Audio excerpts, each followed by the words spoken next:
तया चर भीज गइल बा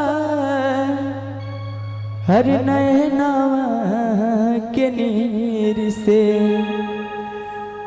हर ना जाने कौना पीर से। स्केल अपना देख लीजिए पहले, उसके बाद गाइए।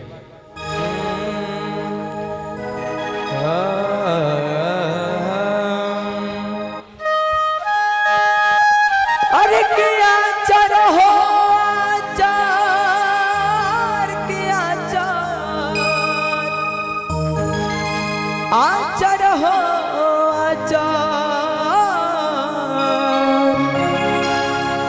तया चर भीज गइल बा